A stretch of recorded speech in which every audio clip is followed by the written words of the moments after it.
Now, I'm going to start this episode of Spilt Milk by saying that I personally am going to do my best not to talk that much. And yes, we are recording and you're listening to Spilt Milk. This is the intro.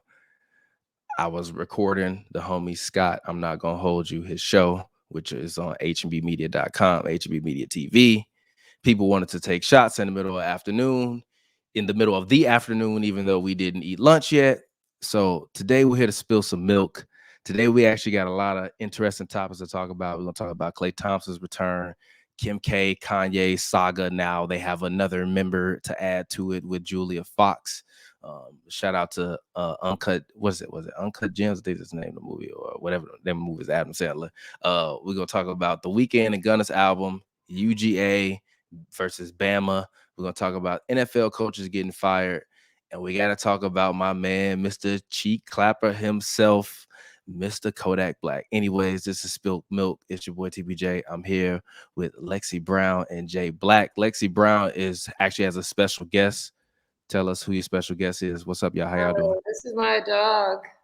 His name is actually Kodak. So should we just talk about that Kodak topic to get out there? Yeah, we might as well. Kodak. Okay. Late last night or whenever, I can't remember what day it is, Tuesday night, Kodak Black, there was a video of him that was going around the internet where it looked as if he was committing a sexual act in the suite of an NHL game. And then he was on the sidelines. Everybody on the internet thought he was clapping cheeks in the press box next to the owners. But it turns out that I guess she was just twerking on him and people just being nosy. But also, you had a sports game. I'm an NBA reporter. When I be seeing stuff going on in the arena, I be wanting to break my phone out. But etiquette, we sit on the media level now. I be trying to, do my thug thizzle. But what did y'all think about? What was y'all initial reaction when you saw that? Lexie, what was your initial reaction? My first question was, why was Kodak Black at an NHL game? Because that was very much random. But like when they were recording it, they recorded like they were embarrassed, but like they were so far away. Like they kept like moving it side to side, like he was gonna see them. But I was like, what is going on? And did nobody notice? I couldn't tell if people they knew it was just dancing, so they were like, whatever. But I mean, I would hope. Now look. That was unbelievable. Now listen. Listen. I just want to say this as some facts to precede all this. I would hope that Kodak Black, the guy who was pardoned by President Trump for allegedly committing a drive-by, would not be at an NHL game fucking in the press box. But let's be honest here. Come on. How you out of all the things he's done, this is the one where I was kind of least shocked about. I was just like, what the fuck? Like I've been in those boxes. I've been in the press box. I've been in a little box that's in between the press box or it's in between the top 300 level where like sometimes the owners will sit in or different broadcast networks will sit in for different TV stations. I couldn't imagine clapping cheeks. And I saw all these idiots on Twitter being like, oh, well, he thought it was tinted. It's open. What do you mean? He thought it was tinted? No glass. It's open. No glass. It's all open. Yep. Jay Black, you ever clap cheeks at an NHL game? No, but the first thing I thought of, I was like, man, somebody's telling me about it. Like, man, oh boy, yeah. I was like, that sounds like Kodak Black. If anybody were to do some stuff like that, I'm like, oh yeah, that was very Kodak-esque. I'm telling you, the thing that people were most shocked at was that he was at an NHL game. That's not even shocking though. It's not because they're also in Florida. Right, it's in Florida, so. Oh yeah, he was in Florida. But they also are in Florida. So. Strange. I would have been surprised if it would have been like in Chicago or Dallas or somewhere else. I wouldn't have been surprised. I would have been surprised because the man got a pardon from the president, so I think he's still gotta operate properly in society. You're not supposed to have sex at parks. Why are you having sex at an NHL game? So I'm glad that this morning that they dropped the video of this man of her just. I did, but these are rappers. Like I was just like, I'm a rapper, and I've done some very wild things in my days in the club. I've done some very wild. When I was your age, Lexie, I did some very wild things in the club. I mean, it's still not okay, but it's still the club. This man was family first, friendly events. I'm just saying, I've done some very wild things in some public Hey, venues. Name one. At an NHL game with kids around. Name one. Name one. Where you was clapping at? What public venue? Or you recorded someone.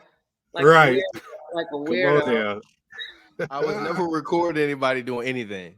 But I will say that I have done acts of things in the club. In the club. But that's regular. In the middle of the dance floor. That's now it hasn't been full on. But in my younger days, when we used to go on Clark and Division in Chicago, we go to the club. My homie knew the bartenders. We get the blue motherfuckers going. My homie, I'm not gonna say his name. My homie D, he one of like the biggest ladies men I've ever met in my life. He the only person I've ever seen, the only male I've ever seen do a Dougie in real life, where women be like, "Oh, what's your name?" I'm like, this man just doing a Dougie. Like, why y'all impressed by that? Like, just all this shit. Like, he do all that shit. But we've been in the club many a times where I've seen this man do some very wild stuff, and I've done some very wild stuff. But that's in the club. It's dark. The lights is flashing. Most people are inebriated. Ain't no goddamn children in the building. I'm glad Kodak didn't do this. So shout out to you, Kodak, because I was definitely about to come on and say this man is wild and he is out of his mind. But sometimes you do get twerked on in public venues. It is what it is. You might be walking through the middle of the mall. Your girl starts twerking on you like, gee, what are you doing right now? But she did. It is what it is. It just looked messy. Like, even on the post video, it was like, if I'm the NHL, I'm like, if I'm the NHL, honestly, I'm sending Kodak Black a message this morning. Number one, thank you. Look at this man Kodak. He like, nah, y'all disrespecting my he got man. something to say, right? Kodak Black, I'm not rocking. This is Spilt Milk with Kodak, Lexie Brown, and Jay Black now. Kodak, I do think NHL probably send a message like Kodak. Right. Exactly. They probably is like, Kodak, please just next time relax, but thank you for the for the free PR, because he was definitely trending yesterday, and the NHL specifically was trending because of that. So Jay Black, what we got next, bro? Man, listen, I think let's get to another embarrassing something involving a rapper. What y'all think of Kim K and the shade that she threw Kanye's way when she specifically said that his new girl is her biggest fan? That was so shady. It was so beautiful. So beautifully done. So beautifully done. Here's the thing. Really? Okay. Whoa. Brett done been at the stadium crying, singing her name. Even at the saying crying, he got a song called "I'm Losing My Family." She done went out there in the goddamn wedding gown on his performances, and now she dating Pete Davidson, and she talking about, oh, he my biggest fan. Why? What if Kanye was like, oh, well, Pete Davidson, my biggest fan? Then people were like, oh, Kanye losing his mind, he going crazy. Well, why you got that? Why reportedly Kanye did what? He's a musician, so if he was a fan, it would be like, when you are a fan of a Kardashian, like you like want to be them, basically, is what you're saying, because they don't do anything. Nothing. So, I disagree with that though. That's but that's disrespectful to Miss Julia Fox. Like, have you seen the movie Uncut Gems with Adam Sandler? Love that chaotic movie. Right. Okay, but you know that she was like the main female actress in that movie. I had no idea what her name was until she started. But it don't matter. But I remember the first moment I saw her when they was on the street and I saw her body, I was like, God damn. To be honest with you, I don't even remember her in the movie. Man, how could you not? Never mind. You're not a man, so no. I was today years old when I found out that she was in that movie, and I've seen it. I love the film. It was great. She was the one flirting with The Weeknd in the movie. In the movie, she was flirting with The Weeknd, and that's why Adam Sandler character got mad in the movie and like drug out of there. That's she was like his girlfriend. She the only woman in the movie. Oh, she was the girlfriend. Yeah, she was the girlfriend in the movie. But before that, she was like a little fringe model or whatever. Yeah. But Kim K, before she was famous, used to like clean people's closets and be Paris Hilton assistant. So like I'm confused at like how people feel like, oh, she wasn't. She said it though. That's where that came from. Reportedly, according to TMZ. I'm gonna say reportedly. I'm sure Kim was just responding to that report. Because I'm sure she don't have anything bad to say about that girl. She's probably like, good luck, sis. Right.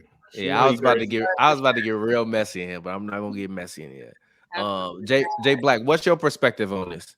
You know what? I think it Kanye is Kanye, and he definitely has some wild moments. But that was a big L for him, because the way she just kind of so eloquently threw shade and like dismissed whatever he trying to do with old girl, like Kim K just came in there like, yeah, she my biggest fan. And it's already reports out, like y'all said, it's already reports out of her saying that she's the biggest fan of Kim K. It's just weird what he's doing. Like with the photo shoot and all that. Like even when Kim, we still don't know if Kim is dating Pete Davidson for real. Like we know, but like we still don't know. Yeah. Because she doesn't like care for people to know. Well, Kanye's parading around with this new woman doing the most. Yeah. And she's not even bad though. But how can you say we don't know if Kim dating Pete Davidson? They've been pictured all over the world together for the past couple weeks.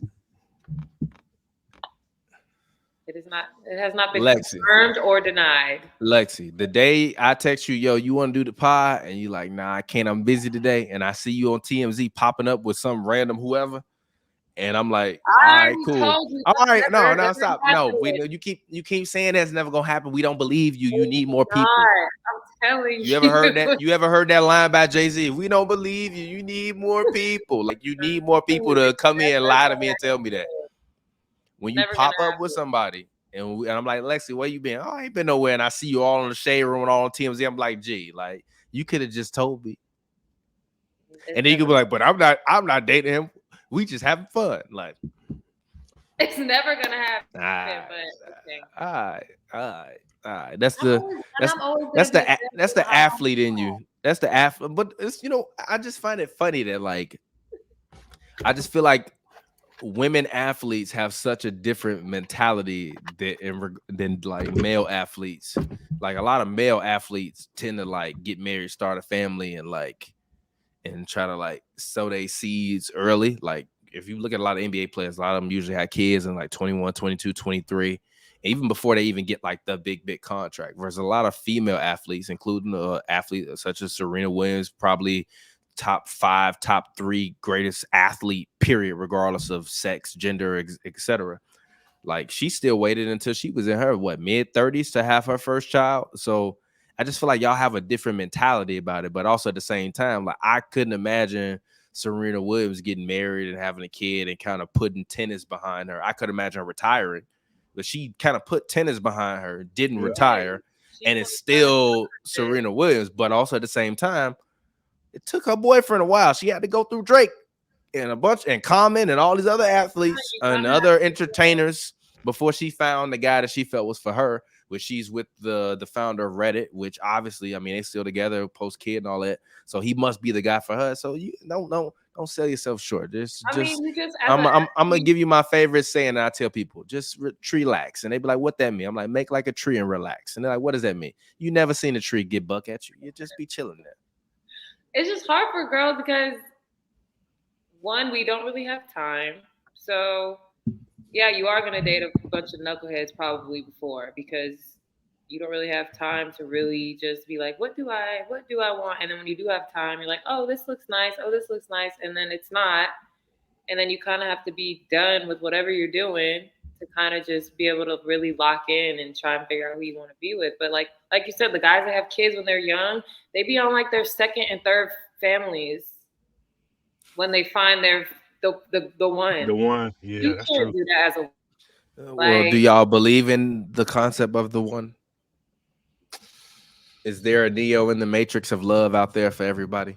I don't think there is one person for every person. I think at this point, I feel like I don't even have a person out there for me. That's where I'm getting to. Shit. He's such a Debbie Downer, yo. Relax, yo. No, I feel like he probably already out there. as You you just ain't even paying mature, that man get no older, attention. and change, your person out there is different. Like you're not the same. The person you thought who was the one when you were 20 is not going to be the same type of person you think is the one when you're 35 or 30, whatever. Yeah, no, I do agree on that but I don't know. I got a different perspective. I've had women tell me many a times, like, if you wanted to marry me, I'd marry you. And I'd be like, no, just by sheer volume of you saying that, no. Man, my homegirl told me something the other day, and it kind of stuck with me. She was like, right now she's a single mom. Her son's a teenager, but she was saying how she legit put like love on the back burner and just focus on her career. And she was like, I asked her, I said, but isn't that, don't you think it's dangerous? Because essentially, like, how do you know you can just go pick back up love? And she was like, well, I know I can because one, my attractions change, they evolve. My the boundaries, they evolve as well. And, my just overall desire changes. So whoever it is or whoever that person is that I'm supposed to be with, like eventually I'll get to them because like in life everything evolves and that evolves too. So I was like, all right, that's a new perspective. Exactly. All right. Yeah, I feel you. I just think the word of a woman entertainer, and I've been very careful to not say female because I said female to my girlfriend one day, and she's like, "What are you calling me a female dog?" I'm like, "Gee, I don't. Yeah, being called a you female know, is fine. you, huh? Listen, being Is called what a female is fine to me. I Female. see. I respect you for that. I respect you for that. Like, Whatever. gee, like Male, female. Like what? I don't mean it in disrespect. Like, well, what am I? I'm a woman. I'm like, all right, what is a woman? A woman is a human person. I'm like, all right. I've been told that a few times, and I'm like, all right, I'm not saying this to be Well, because sexist everybody or. thinks everybody's sexist and disrespectful and all these things. So Yeah. We live in a hypersensitive culture. I mean, yeah, but I've been hit with the same retort, like, well, how would you feel if women refer to y'all as males? I'm like, I don't give a damn. That's what we Go. are. I don't give a damn. I mean, we still gonna hang out together. We still gonna you call me whatever you want. I'll be a dog. Let's go. Whatever. Like we still going to the hockey game, huh? I'll be little Kodak. We still going to the hockey game. leave. Wait, Lexie, did you answer the question? You didn't answer the question, Lexie. And she didn't. What was the question? Where's the most public place you clapped? Oh, I don't do that in public ever. Oh, so you're not gonna tell? That's what? Because I saw the twitch in your eye. That means you lying. So, I mean, and I've been watching a lot of Martin. I'm watching a lot of Martin reruns on HBO Go, and I'm like, she like Shanae. She's a lady. yeah, we don't do that public. She's a lady. Also, even if you don't do that, you accidentally can though, because it happened to me. No. Listen. I've been.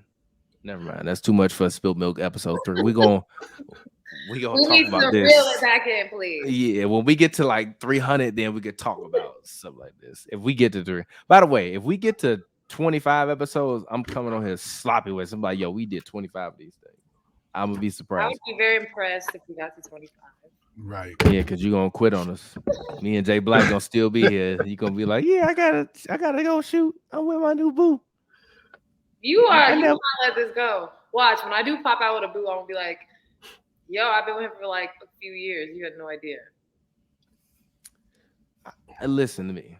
You think I would be shocked if you popped out with a boo and be like, I'm getting married? I'm like, I knew she had a boo. Because anytime I asked her about some boo, she's very neutral. If you giving political answers to questions, it's somebody out there for now, you. though, I do not have a boo at the moment. It's somebody that you know that on the slide pay attention to everything you do. He just waiting on his chance. But also, you in your prime, G. Like, you just won a championship. You just hit 10 threes in a game, G. Like, I can't hold it down right now. It was plenty of women that I dated when I was in my 20s that I broke up with them. I was like, because, G, you got to go and, like, be free, bro. Like, all we going to do is argue because you're going to want to be going and do what you want to do. And I'm going to be like, nah, I'm a little bit older than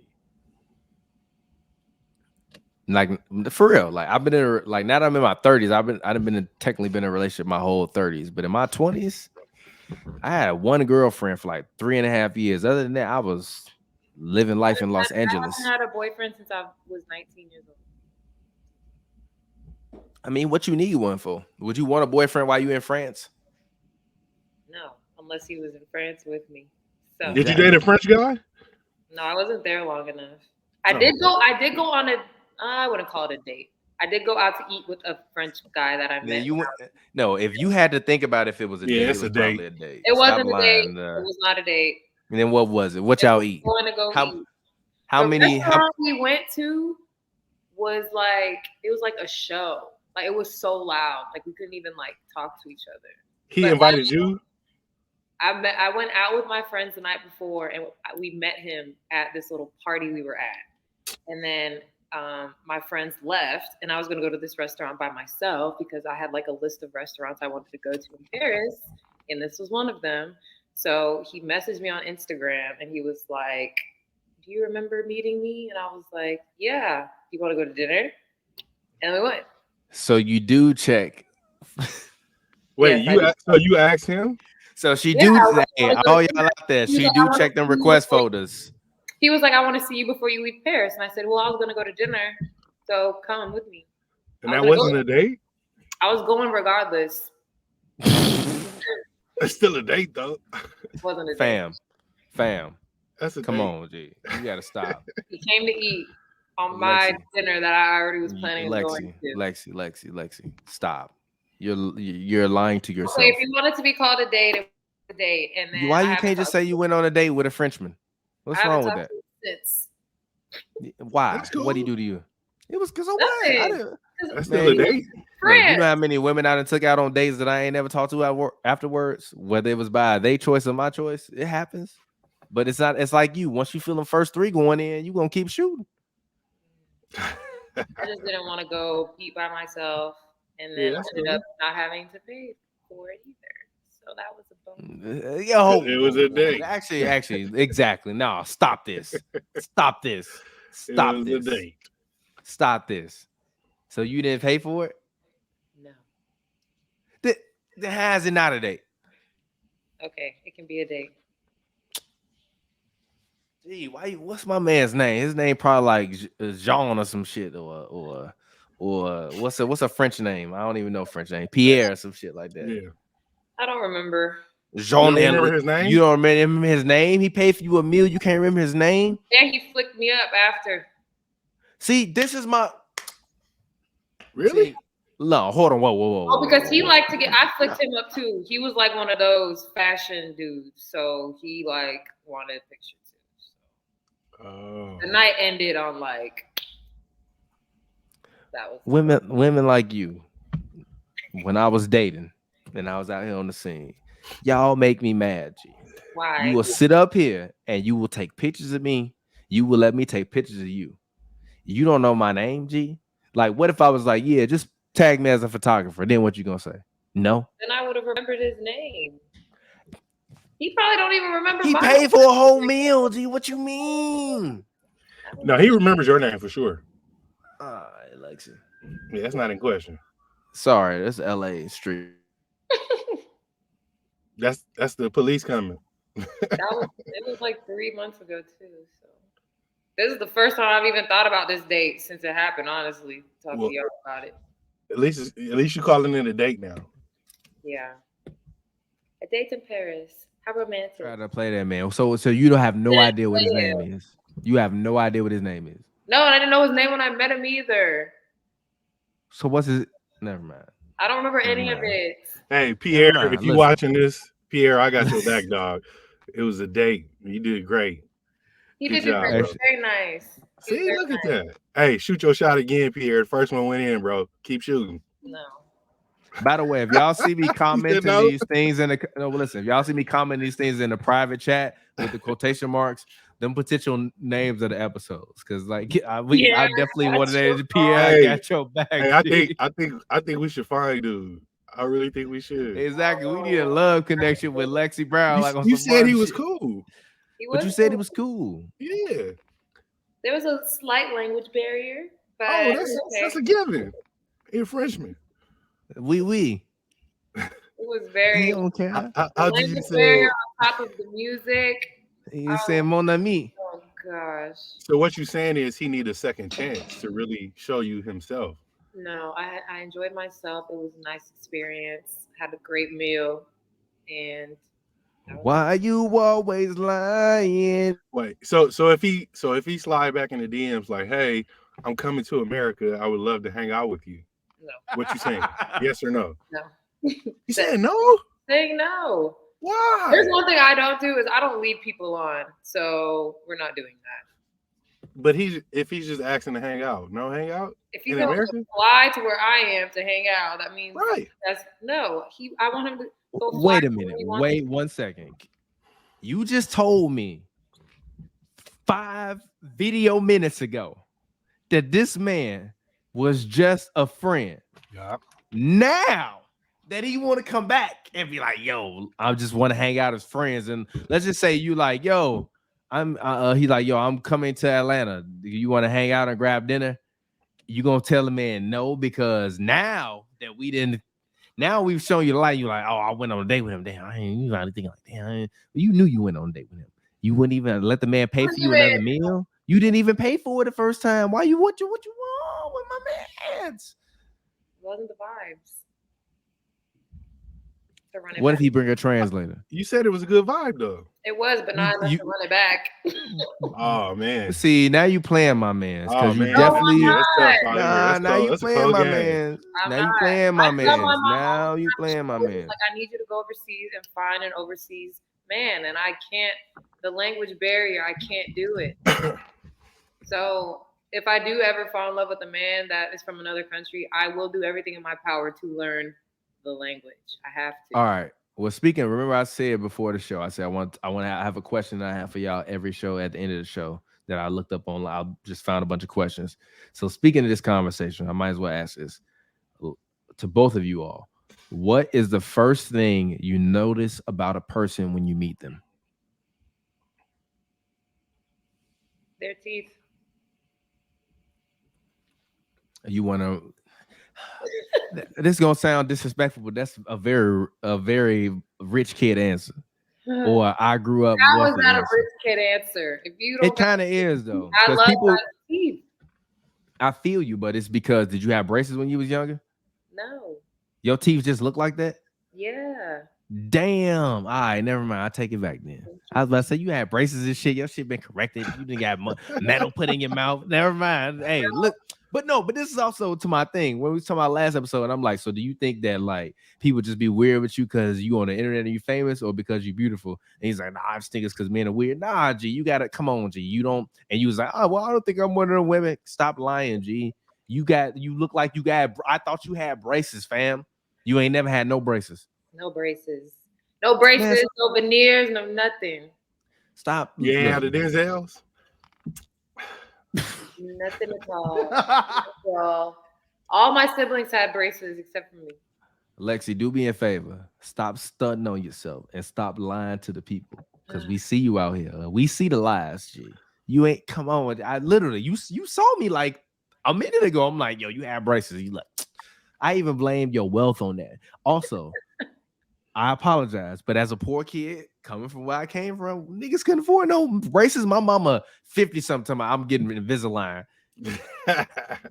I'm not gonna tell you what I really almost said, but I almost said, "Nigga, it's over. What you getting Invisalign for? I have a bunch of friends who just got an Invisalign as adults. Yeah, but not as 50 something year old. I'm like, gee, you didn't live 50. If I live 50 years, I'm not getting no braces, G. When I was in elementary school, one of my friends' moms had braces. Never too late. Man, it's never too late. Let him be. I feel you. What do you look at, Jay Black? What is the first thing you look? I see eyes. That's the first thing. I feel like your eyes tell the story of who you are. Like you can see, at least I can see people's insecurities.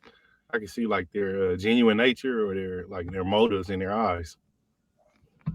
Beautiful answer. Yeah. But my question is to both of you all in regard, and I'll say mine, but I want to just kind of dive deeper into it. Like Jay Black, you said the eyes. What do you feel like made you first start paying attention to people's eyes? I don't know. I feel like because I mean inner city LA, like once I got into the dating space, I realized how shallow like we as men can be. Because we either just pay attention to body parts or just external features of how a woman is dressed. And I realized that essentially after dating, you realize that people always put themselves up to be something that they're not. And if you really just look into like what is it? I forget who's credited, but they say eyes are a window to the soul. Like you can really tell a person's soul just by really looking at them, like really staring, like looking into their eyes. Like y'all should try that. Go look at somebody and look directly into their eyes, like and sit in the awkwardness. You can really learn something about a person because they'll respond. It's very awkward for people to stare, to make eye contact. It's shocking. Hey, listen. Funny. Hold on. Let me tell a story. Go ahead, Jay Black. One time I went on a date with a chick, and I was like, man, I'm gonna look at her. And I looked at her, and I stared at her like maybe like 40 seconds. She started crying. What?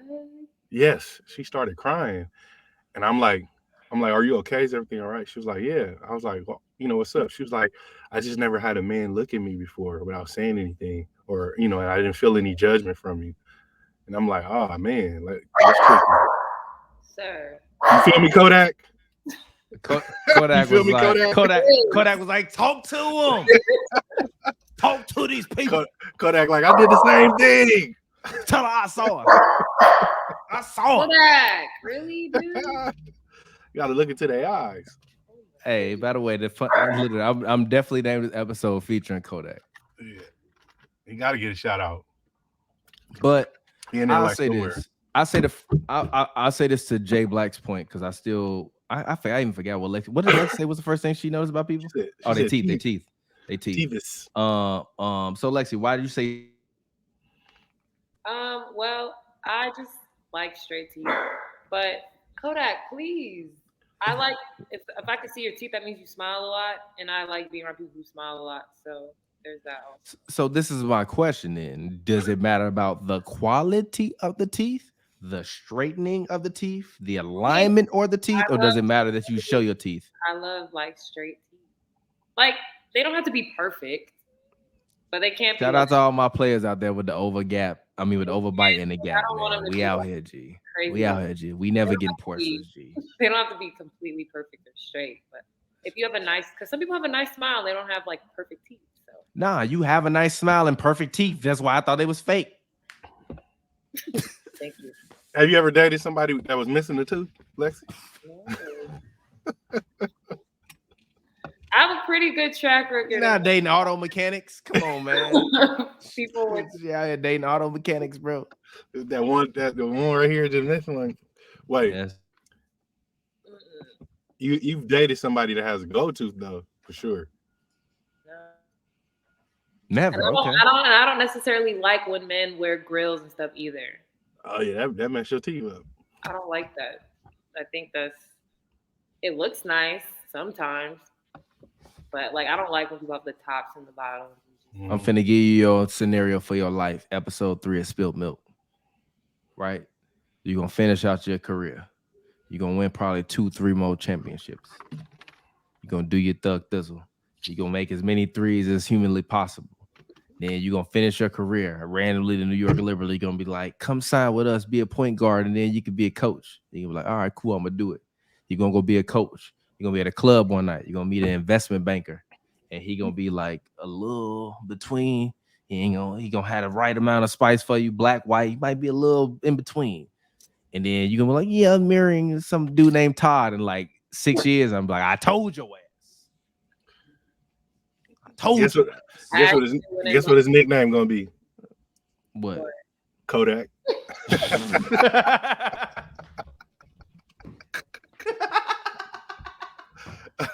No, we about to name this episode. I'll be Kodak featuring Kodak. People were like, Kodak Black. I'm like, no, we talking about the dog. No. The real Kodak. All right, Jay Black. What's going on in the sports world, bro? Yeah, what's his Instagram? Actually. I'm crying. What's Kodak Instagram? What is it? My dad runs it. He should call it the real. My dad made it. I think. He should call it the real. Whose dog is it? That's a real question. You one of them people that were like, your parents' dog is your dog?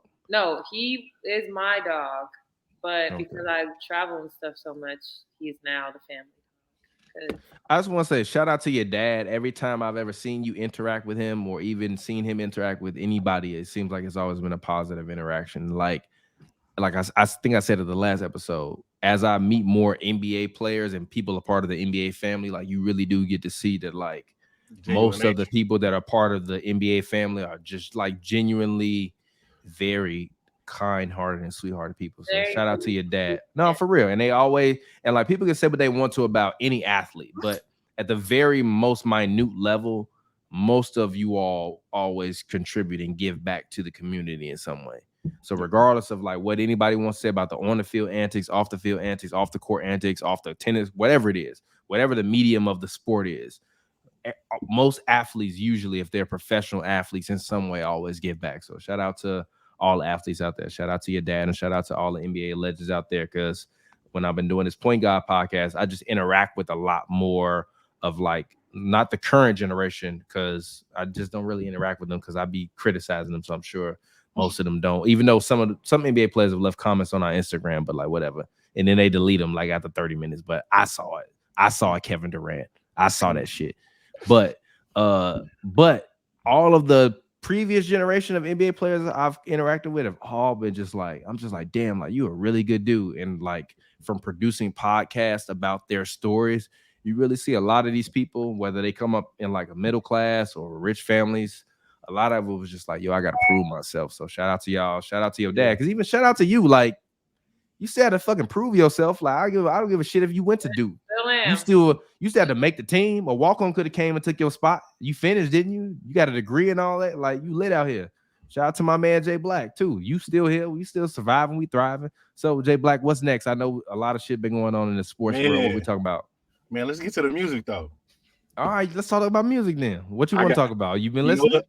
Yes, I have. And I feel like it All was right. you that we had a conversation about the weekend and you had the hot take where you said the weekend caught up to Michael Jackson or he Mike He Jackson has. status 2 years ago. Musically. Musically. I had a tweet that went viral that said the weekend musically, and I literally next word in all caps was musically has passed Michael Jackson. And me and you, Jay Black, had an argument about this on the first Yes. episode of Spill Milk. Yes. So The I Weeknd listened to just his dropped new his new record. album. Yes. I listened Talk to to me that about it. and I had those judgment ears on there. Like, man, this dude said he passed Mike Jackson. Out the gate, track one, I was like, wait, this feel very Michaelish. Like I felt like this was like Thriller. Like somebody asked me, they said, when was the last time you heard a record or you heard somebody music and it hit you, it gave you that like that first time moment, like where like okay, where am I? Because I got to remember this moment. Like where was you when you first heard the Chronic album, or where was you when you first heard some legendary artist? And I felt like that listening to the Weeknd in this fire album. I was like, I can't say I was a fan because I wasn't, but he got a fan now because this album was it's bops for sure, all bops. It's Now fire. I want to say this because like as a podcaster, I've never listened to other podcasters. I don't Okay. like listening to other podcasters the same way like as a musician that I make music. I Hmm. really don't listen to a lot of other artists' music, or at least artists who when they make their music, a lot of it's melody driven because a lot of my music is more melody driven. So I don't like stealing people's melodies. I like trying to find new pockets and flows. And Okay. even when I'm podcasting, it's the same thing because as you podcast enough, other people, if you listen to them long enough, your opinions can formulate with their opinions. And I was listening to the Joe Budden podcast because I've been listening to Joe Budden. I think he's like one of Joe Rogan, even the guys from the podcast Dissect, which is a podcast where they break down albums. You should go listen to them if you like Beyonce. They broke down the Beyonce album. They've broken down Kanye album. They've broken down a lot of other artists' albums where they talk about the subject matter and they put it in the context of what's going on in their life. It's a very good podcast. But literally with the Weeknd, he's one of those artists that I've always loved, I've always enjoyed, but for me, it's always been like in pockets. So like you sound like the same way Pavi is talking about this album. I listened to this album, and because conceptually I fuck with it, and I watched the live stream when it debuted, I was like, this is cool, this is smooth, but also at the same time, randomly, you never get one of the biggest rap artists and one of the biggest pop artists to drop a project in the same week, right? Because rap artists usually run from pop artists, right? Right. Gunna, according to chart data, I believe is reported to sell 140 of his new album DS Forever, which I want to talk about after this. The Yep. Weeknd is only reported to sell 155, 160, right? You would expect the Weeknd of heavily outpaced Gunna because Gunna didn't really drop that many like singles from his shit. He doesn't have the lure that the Weeknd has. But Right. Gunna dropped such a great album where like I've been listening to Gunna. So finally this week I caught up into the Weeknd and I was listening to the Weeknd. But last Saturday I listened to the Joe Budden podcast because I've been listening to this podcast. And they talked about the Weeknd's album, and because they do their podcast, they record them on Fridays. They usually have to listen to the album the morning before they record them. And Joe Budden started talking about like the previews that he was listening to of the songs and how he didn't like the previews. And I was like, I don't like, and he was like, yeah, now listen to the album, is kind of whatever. I didn't like that because if you just listen to the previews of my album only and you're an artist, and you're just trying to find songs you like, if you're listening to my album, which is not a mixtape is just a collection of songs. An album is a complete body of work that's supposed to sonically fit within a context of a concept. That's what most albums have been since the conceptions of actual albums versus like a mixtape. You peeking through it, you listen to it like a mixtape. And then Pavi, my co-host for HMB Media and Hoops and Brews, is like, man, this shit is like a radio station, blah, blah, blah. I listened to it. It was cool. But I had to go back and actually just listen to it as like an album versus just like being like, yo, this new Weeknd drop. Let me watch the live stream and talk about it. Because me and my girl was watching it. And I'm like, he got on old makeup. It was an experience. But when you go back and listen to it as an album, it sounds good as an album. So when you skim through an album, you're just hearing little bits and pieces. You don't hear the full thing put together. So when I heard Joe Budden say that, I immediately re-listened to it with the same ears. And I listened to it again and again because I really like The Weeknd. I was like, nah, this is a great album. It is. But I didn't feel that it was as good as his last album. But a lot of people have been comparing this to Thriller. And I was like, that's funny because like visually and conceptually, he's had so many albums where like you could claim that he was like on a visual level with like what a Thriller could have been with just like the visuals of like the videos and all the other stuff. And this album, he didn't really release that much, but musically, people have been comparing this to Thriller. Lexie, what you think about this album? Have you listened to it at all? I listened to it, and I am a diehard old Weeknd fan. So, but what is the old Weeknd though? Like, because he's still. What is the old Weeknd though? That's a question for me. I don't even know how to describe the sound. Like, you know, people say "old party next door." Like, it was just such vibey, moody music. And I remember the first time I heard The Weeknd, I was a junior in high school on my way to, and we were in a party bus, and they played The Morning. That song. And from that, I fell in love with The Weeknd. I went to his concert when I was in high school in Atlanta and everything. I remember all of it. It was amazing. His sound is so different now. And I don't hate it, but that's just The Weeknd I love and was so attached to. And I've really never seen an artist completely transform his sound the way he has. Like, I don't know. I can't. It doesn't sound remotely the same as how he used to do his. Now, I'll say this because I have the same opinion, and I argue with people about this a lot. And I'm gonna mention my homie Pavi because me and him, whenever new albums drop, that like we both like because we both love Drake, we both love The Weeknd, I love Kanye, he likes Kanye, so we both love all of the new artists. Like I don't really dislike any of the new artists. Like even not on just some political shit. Like I just don't dislike any of the new artists. Like they all have their pockets. I listen to a lot of underground rap now, honestly. That's more like melodic and from like the underground rapper from like random cities versus like the biggest rappers. But I still really like the biggest rappers. So every time somebody else drops a new album, or if two big artists drop an album in a week, we'll both listen to them and have our different perspectives. But also, like we used to both go out and party all the time and be in the club. He's still always be in the club. I go to the club as like when I can because now I got other obligations and responsibilities. So he'll be like, yo, I heard this shit in the, like he told me, he was like, yo, I heard a Gunna in the club and it was crazy last night, but it sounded different when I listened to it on my speakers at home. And I was like, man, I listened to Gunna on my TV in the crib and I was like, yo, this shit is crazy. I was driving to work. looking at downtown LA, listening to that. I'm like, yo, this shit is crazy. But I also listened to The Weeknd the first couple times. I was like, whatever. And then I listened to The Weeknd yesterday when I was cruising back home, and it was like 81 degrees yesterday in LA. And I was playing as I was driving front to back, and I'm like, yo, this shit is incredible. Like it got a different kind of vibe that sit with it. So The Weeknd has always been one of those artists for me, right? When The Weeknd first dropped around 2012, 2013, I left Chicago January 2018 of 2012. That was like when he was first coming into like his real like big kind of wave. I wasn't a person that liked cold weather. So everybody's like, oh, this cold weather music. When they used to talk about The Weeknd, I never really felt that. Like I liked his music, but not all of it because it was a little too cold weather. But now I live on the West Coast, and the coldest it's been has been like 36 over the past decade, 36 degrees. Like I'm not used to cold weather music. So when a lot of East Coast people drop their music, after like listen to it through my lens of like what was I going through when I was living in Chicago and living in the city and all that shit.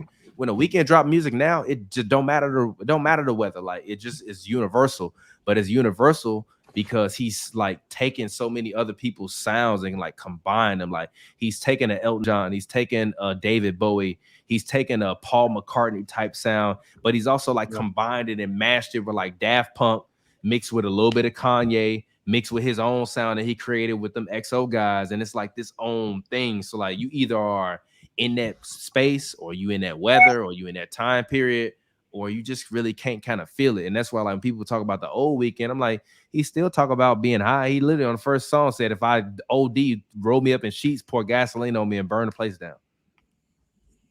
Like that's the whole first song. That's the same shit he was talking about before. It's just such a different, like, you know what I mean? Like before he was such him. Now he's like molded so many people into his own style where he's like his own thing now. That's why when I say musically he's better than Mike, because like Mike is like Jordan. Like Jordan is the GOAT because he is the originator. The Weeknd ain't gonna never be the GOAT. But there have been people that have come along that have done shit on a level to where Jordan has done it, where it's like it's comparable. Or you might say LeBron is a better scorer than Jordan. You know what I mean? Or you might say LeBron is a better scorer than Hakeem or whatever, even though if game for game, you're going to put him up and be like, nah, but you feel me, Jay Black, or am I tweaking? Nah, you're right. So you saying The Weeknd is Kobe. I don't think he's Kobe though. Because then that's saying Kobe's better than Mike. I don't think Kobe in any facet of the game was better than Mike. I think he was just like, if you're talking about the greatest, he's right there. I think there's been a lot of guys that have tried to be Michael Jackson, including Chris Brown. There's no disrespect. When I was 16, when I heard Yo, I'm like, yo, this dude, the next Michael Jackson. When I was in high school in chemistry, listening to Chris Brown, people walk around the school doing them dumbass dance moves and shit. So you think The Weeknd is closer to Michael Jackson than Chris Brown? I think The Weeknd is the closest thing to Michael Jackson we've seen musically ever. And I think he's you don't be dancing. He don't need to dance. We talk like when we talk about Michael Jackson, no, he dances a little bit though. He dances a little bit. But when we talk about Michael Jackson, it's bigger than the dancing though. Like Mike is a multifaceted artist. But him as a performer, I feel like you have to. If you're talking about like overall performance music, I feel like you got to put Chris Brown up there. For sure. I feel you. I've seen Chris Brown live, but over The Weeknd. I haven't seen The Weeknd live. But at the same token, how it's like, in terms of your artistry, shout out to Kodak. I feel you. He objecting with you too. In terms of your artistry, like we talk about entertaining people. We are talking about a guy that did the halftime at the Super Bowl, and the people like, did you object to that the halftime of that Super Bowl and the act and the way it was, the memes, all of the cultural responses that came from it, the moment, like it was The Weeknd put on a great halftime Super Bowl performance. Like I respect Chris Brown's ability as a dancer and a performer, but also at the same time, vocally, I think The Weeknd is a better vocalist than Chris Brown.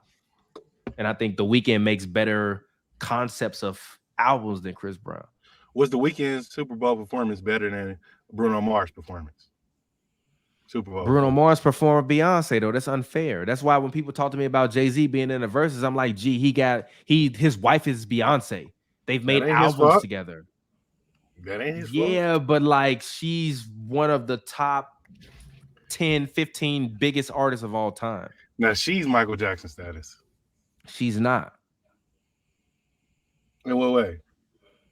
She hasn't sold as much. Rihanna has outsold Come on, Beyonce. man. There's That been a don't. lot of art. No, We're not talking about stop. selling. We talking about just I artistry. disagree with that. It's not a Like but how do you singing, define artistry dancing. though? If you talking about artistry, then Michael Jackson isn't as good as James Brown. Because James Brown was the actual innovator. Michael Jackson just took what James Brown did. James Brown is the actual Michael Jordan. Michael Jackson is the real Kobe. So who's the next guy? That's who The Weeknd is then. I'm being dead ass. Like the moonwalk, all that fucking moving around, playing with the mic, being flamboyant, the suits, the chest out, the all of that. I still feel like it's. I think he just got a little distracted. Who? Chris Brown? Yeah, I agree. I He just was think on he his was way. who he always wanted to be. I think Chris Brown innovated. Chris Brown changed R&B music though. Like Yeah, people before turned him Chris into Brown, the villain, and he dove head first into this villain attitude. Why he wanted to be the villain. Yeah, I don't think it's about the villain though. yeah. Came to LA, started gang banging, changed his whole swag. Yeah, I just think musically, Chris Brown just been on some different shit than everybody else been on though. Like I think musically, like Drake might have been the first one to make the rap, sing, and hybrid like perfect. But after him, Chris Brown took what was a style where, like, if Chris Brown was still singing like he was in Yo, and that was every record, or he was singing like he was singing on Fame, the album, or any of them albums, we might be old and tired of Chris Brown. But Chris Brown kind of took what Drake did with the rapping and combined it with his style and like created a whole nother artist. Like Chris Brown is one of them artists where like I'm interested in seeing like a Chris Brown versus Usher versus, because their artistry has spanned decades and they've had two different styles. You know what I mean? Like Usher had his younger style, Chris Brown had his younger style. Chris Brown had his after Rihanna style. Then he kind of had his like Chris Brown post Fan of the Fan rapping with Tyga style. You know what I mean? Like he still tried that a little bit with them albums, Graffiti and Fame. But then after that, like once the Fan of the Fan album, like his complete style changed. And I respect that about Chris Brown. So like I never purely looked at Chris Brown just being like an R&B artist. Like he's, to me, like he's like people when they talk about Steph Curry, like people will be like, oh, Steph ain't a point guard, he a two guard. I'm like, nah, he's still a point guard. He still started the point. He might play the two, but like he might be 60% point, 40% two. Chris Brown, 60% R&B artist, 40% rapper, which is why you get 50 song albums, because he got 30 R&B songs and 20 rap songs. But did any of y'all listen to that Gunna album or not? I listened to it when I was working out. Sorry. Kodak listened to it too. Like that shit was banging, G. Right, Kodak. It's not looking like that. It's all good. This is featuring Kodak. Yeah, Kodak in here. We in here now. What you think about it, Jay Black? Did you not mess with it? I know you like what's your perfect like era of rap for you though, Jay Black? My perfect era of rap, it would have to be like late 90s into early 2000s. Like, cause I feel like if we going like take 5 artists from this era and match them up against any rap era, like in a verses or in a battle or whatever, like you can't tell me like Jay-Z, DMX, Nas, like Biggie, like that era, like nothing is touching that. Like nothing pre and nothing after. Nothing is touching. I feel like rap is like people love to talk this way about hoopers, which is also why I understand why a lot of rappers compare themselves to hoopers. But like with hoopers, it's always about people, or at least people that are close to who's always like, you can't compare players to talk about who's the greatest, even though everybody always says they have their greatest. But they talk about like generations, being like, you got to talk about who's the best of this generation. On rap, I mean, I feel like DMX could lose to Future if they did a real versus. You don't believe that? I do. You don't believe that? I do. You don't believe that? I could go on my iTunes library right now and show you all the Future plays I got. You don't believe that? Dirty Stoner in the styrofoam. Spend a day to get my mind blown. You don't believe Dress that? it up and go to Nassau. You don't believe 200 that? miles on the dash. You don't believe that? Balling like the March Madness. All these cops shooting a nigga tragic. Lyricism. Stop playing with me. Nah, man. What? Come on, over DMX? I'm just, yes. When Future said he could battle Jay-Z, I'm like, no, you tweaking. But anybody other than Jay-Z, yeah, Future could battle Drake in a versus. And I guarantee you, half of the niggas in the world be like, Future won. Even though like 4 or 5 of their biggest songs is together, take them 4 or 5 songs, they can't play them. Or even after they do their 20, they're like, yo, after we did 20, we gonna do them 5 that we did together just to celebrate. Cool. Do the 20. Future, half of the niggas in the South is gonna be saying Future won. I'm thinking like this. If we sitting in a room and we saying, all right, like go bar for bar right now, Future is gonna look washed compared to DMX. If they both sitting in a room and just like you got a room full of people, like, all right, hey, y'all got a microphone, y'all got to get the people what they want. No music. Y'all just say what y'all got to say, get off your chest. You disrespectful to my man Future. I'm saying compared to DMX, absolutely. That man said when I jumped off the porch, I was selling this crack like this shit was a sport, bro. Stop playing with my man. G. Stop playing with him, G. What you talking about? I feel like we gotta know. We gotta stop disrespecting Future lyrically, G. I feel like I can't even I don't even feel the need to defend DMX. But you like Andre 3000, right? 3 Stacks, of course. But he think Future a lyricist, but you don't think Future a lyricist? No, I didn't say Future wasn't a lyricist. I'm just saying what you talking about? He not like, Eminem, to put him over DMX. Nah. Gee, I'm gonna be honest with you. DMX was a lot of pain and love. The lyrics, Future, we might have to name this episode that, but Future is a better lyricist than DMX. What you think, Lexie?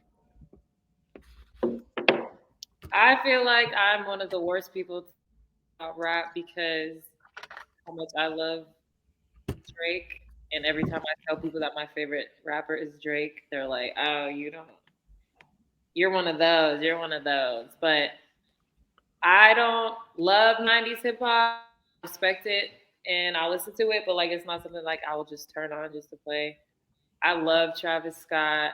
I love Drake. I love this new era of hip hop. I love it because I love like beats. So I don't really listen to the lyrics all the time, but if someone has like a good beat, and because the only time I really listen to rap music is when I'm working out. So that's kind of where my mind is at with rap music. But so what do you listen to otherwise? R&B. Who's your favorite R&B artist? Give her 5 though. Give 5. Okay, well, I have a question. What would y'all consider Don Toliver? He's a rap artist. Mm-hmm. Well, I love him. He does like the rap singing thing. I give you. I mean, you can call him honestly, at this point, you can call him a pop artist, which I think if you're a pop artist, you can combine those things together. You can mesh them together. Don't shoot me for this, y'all. And I know y'all see me on Twitter how much I love who Jaquez? Who Jack Harlow? We're going back to rap for a second. Yeah. Jack Harlow is not a singer, G. We're going back to rap for a second because you said who's your favorite rapper, and I said Drake. Are you really is it might be so? Would you shoot your shot at Jack Harlow? 1,000%. We need to tweet him this video. No, we've been there, done that. Can I tweet him this video? No, somebody's already done that on a podcast I was on, and there was no response. Hey, I'm still rooting for Pierre. So what? Make sure we tweet Pierre too. Shout out to my man Pierre. But my music taste is like so all over the place. It really doesn't make any sense. Like I'm looking at my recently played right now. I have Katy Perry, Miley Cyrus. Is that the new song she just dropped? Who, Katy Perry? Yeah, she dropped a new song during the Alabama-Georgia game. I was listening to like old Katy Perry music.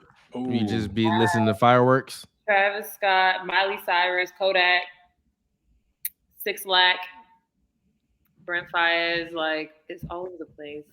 Like that's why That's interesting. Don't ever give me the aux because you'll be like, Lexie, what is this collection of songs that you got going on? You all over the place with the vibe. I have all of Rihanna. I got back on my Rihanna vibe like a few weeks ago. Like I downloaded all her albums again. Who's your favorite artist pre-2000? Pre-2000? Pre-2000, I was like 6.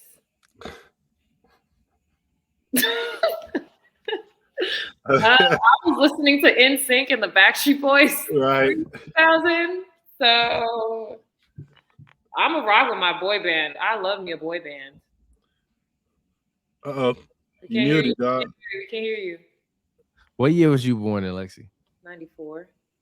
That's why you couldn't AMG. really appreciate late '90s hip hop anyway. Yeah, AMG, yeah. 100%. It's a different I, dynamic. I really like NSYNC too, though. That could play any NSYNC or Backstreet Boys song. I know every word. Ain't nothing but a heartache.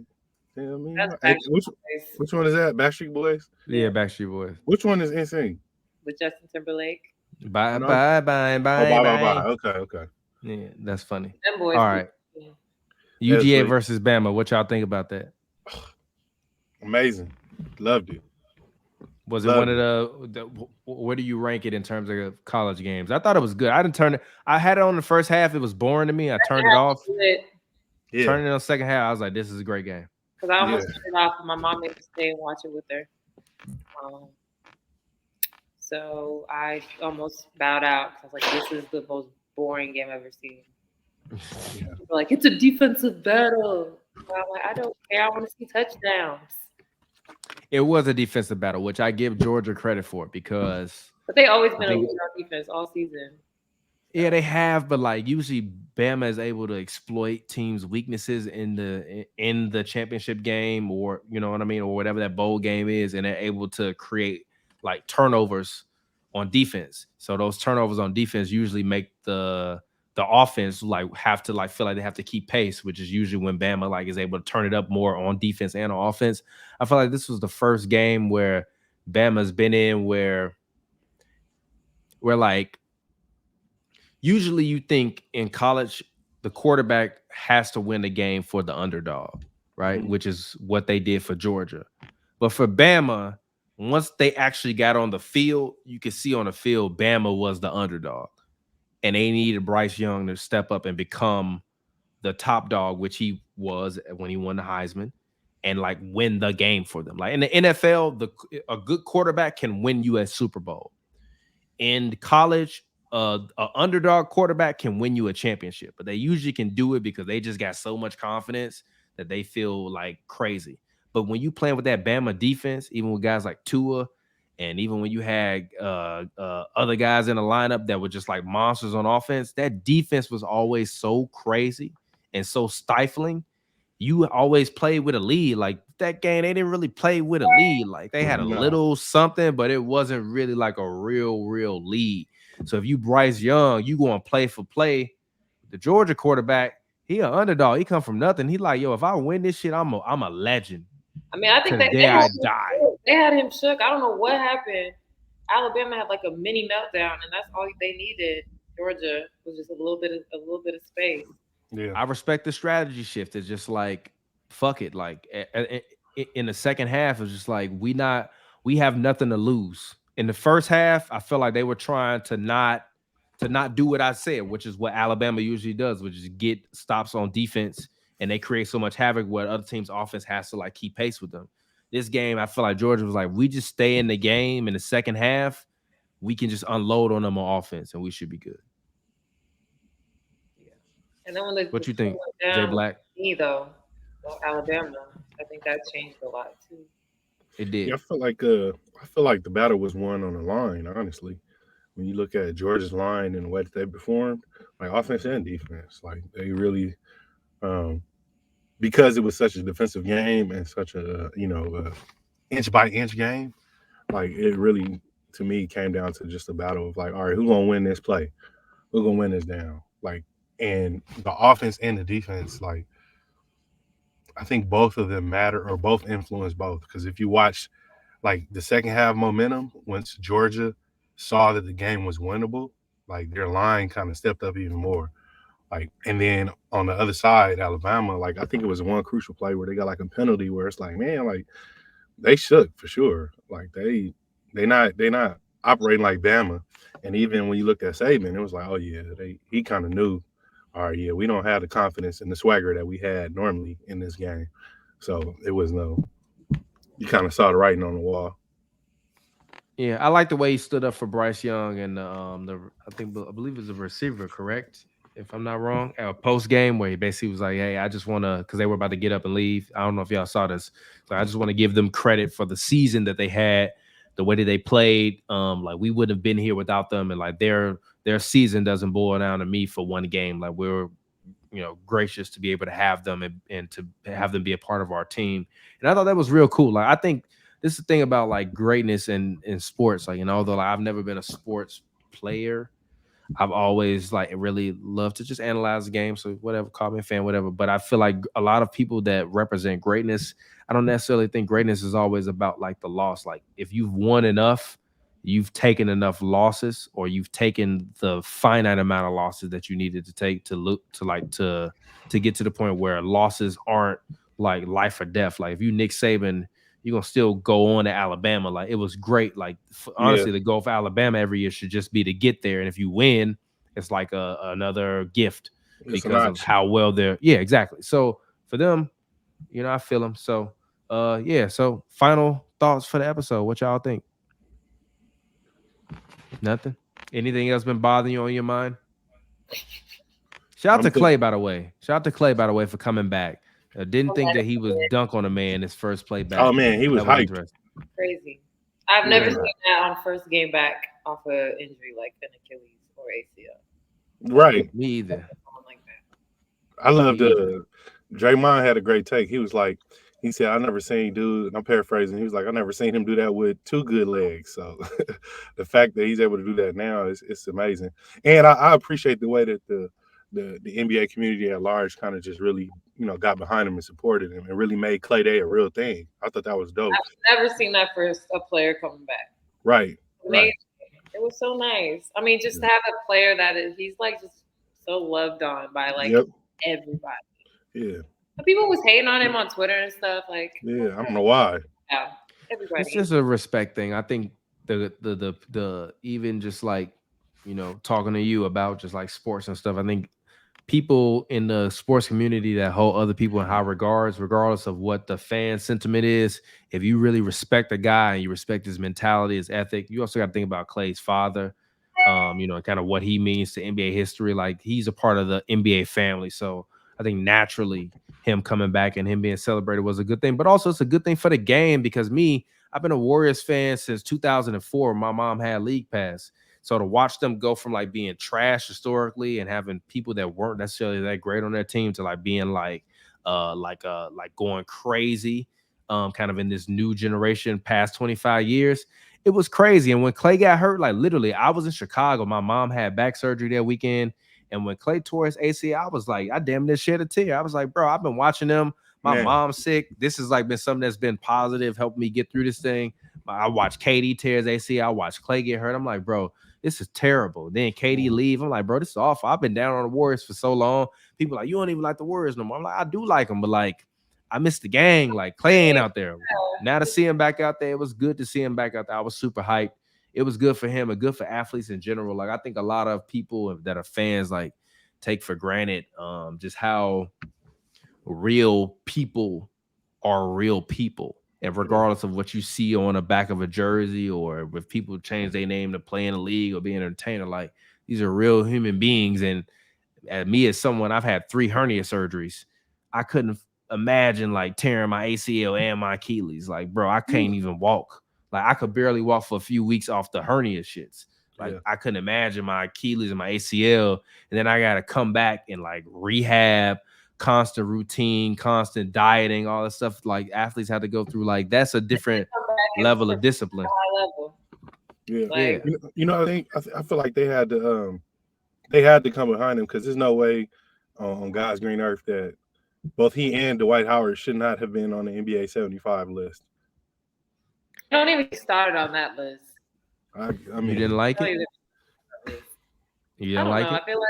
I feel like some people were on it that shouldn't have been. Anthony Davis. Anthony Davis is number 1, 1A, 1B, 1C. He got more rings than Charles Barkley. Got the same. He don't got more than Clay. Yeah, but he's better than Clay. Stop. No, he's not. Oh my God. No, he's not. And his impact on the game is not more than Clay's. Come on. How can you say that how can you say that? No. There's no way. How can you say that? What metrics you using? You using stats? Huh? Using stats? Just like even all NBA defense, like AD is a monster. AD changed the game for And forwards. Clay is Forwards not. didn't look like AD. What do you mean? He's just a I good. will give you on that. He's Mitch Richmond with Steph Curry on his team.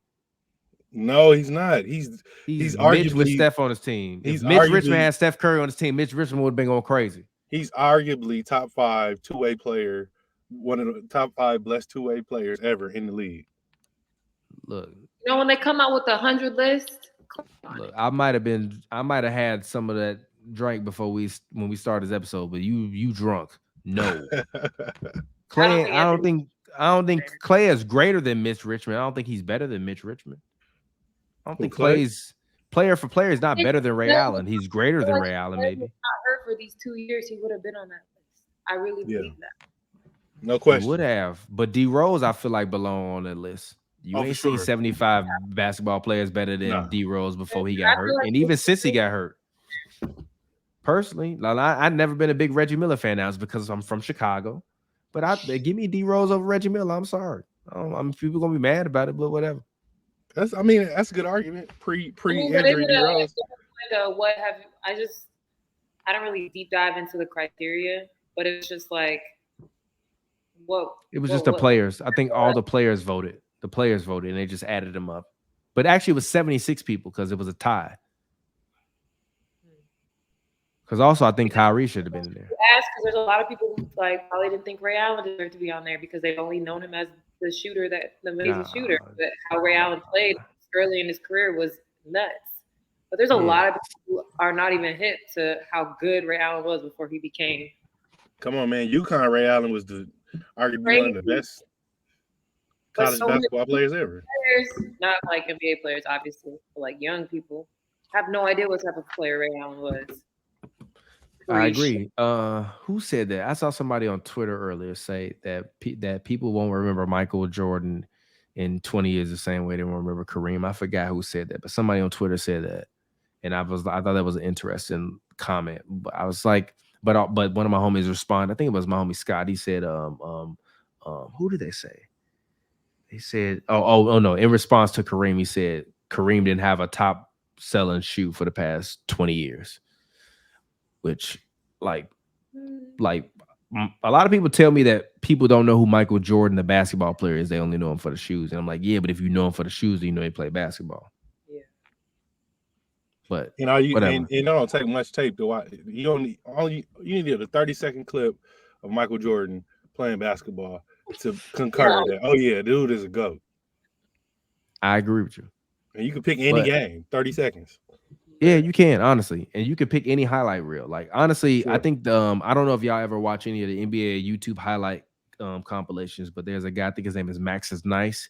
He does a lot of best year compilations where he takes a guy's best year. There's a Michael Jordan compilation that's like 55 minutes long of him for one season, every play. I was like, yo. It was a lot of scoring, but it was a little defense steals and some blocks in there, but it was mainly scoring. For the whole season, it was 55 minutes long. Yeah. That's insane. But all right, go ahead, get your plug in, talk to the people, let them know where they can find y'all at so we can go ahead and get out of there. Got some NBA games to watch. Yeah, let me go first because I gotta go get better. Go be great. You can find me. Go be great. Instagram and Twitter, Lexie Brown. That's it. If y'all want to see my cute little YouTube vlogs, I'm on there too. Same name, Lexie Brown. You on TikTok Black, too? talk to him. I am on TikTok. Yeah, she is. I don't remember what my name is, but I'm trying to find my place in TikTok. There's just so many directions you can go. I'll make sure I put it in the comments. Make sure if you listen to this, go subscribe to Lexie on TikTok. Yeah, please. Yeah. Yo, go be great, Lexie. We appreciate you. Thanks, y'all. 13 for 13. Go ahead. You can find me JBLACK_SOPM. J Black _SOPM, acronym for Son of a Preacher Man. Shout out to my pops. Rest in peace. Love you. All right, J Black. To end the show, this question is: